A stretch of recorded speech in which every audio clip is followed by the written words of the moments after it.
Thank you, President. I thank you for convening this emergency open meeting.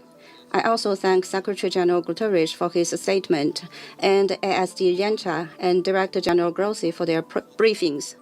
Yesterday, the United States conducted strikes on 3 Iranian nuclear facilities in Fordo, Natanz, and Isfahan. China strongly condemns the U.S. attacks on Iran and the bombing of nuclear facilities under the safeguards of the IAEA.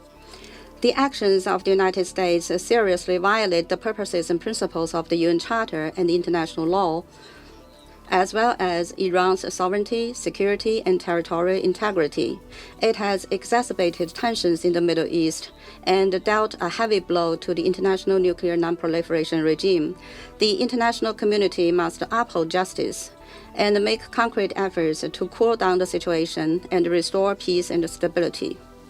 In this connection, I wish to put forward 4 appeals. First, we call for an immediate ceasefire and ending the hostilities. In the context of the abrupt escalation of tensions in the Middle East, China is deeply concerned about the risk of the situation getting out of control. The parties to the conflict, Israel in particular, should reach an immediate ceasefire to prevent a spiraling escalation and to resolutely avoid the spillover of the war. The parties concerned should abide by international law, curb the impulse to use force, and avoid exacerbating conflicts and adding fuel to the fire.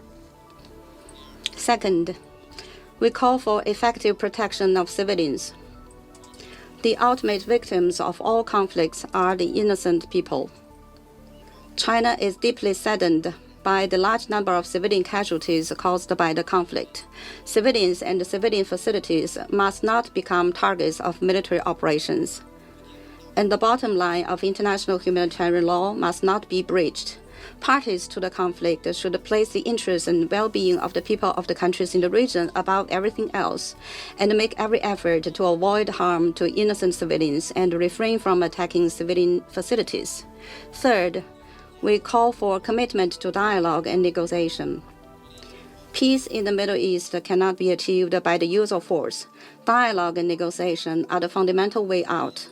At present, diplomatic means to address the Iranian nuclear issue haven't been exhausted, and there's still hope for a peaceful solution. Parties should stay firmly committed to the political settlement of the Iranian nuclear issue and work to bring it back onto the track of a political solution through dialogue and negotiation, with a view to reaching an agreement acceptable to all parties. Fourth, we call for swift actions by the Security Council. The Security Council has the primary responsibility for the maintenance of international peace and security, and cannot stand idly by in the face of a major crisis.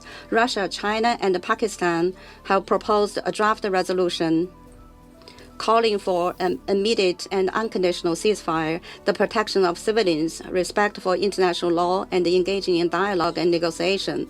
We hope that Council members can demonstrate their strong sense of responsibility by jointly supporting the draft resolution to enable the Security Council to fulfill its responsibilities for the maintenance of international peace and security.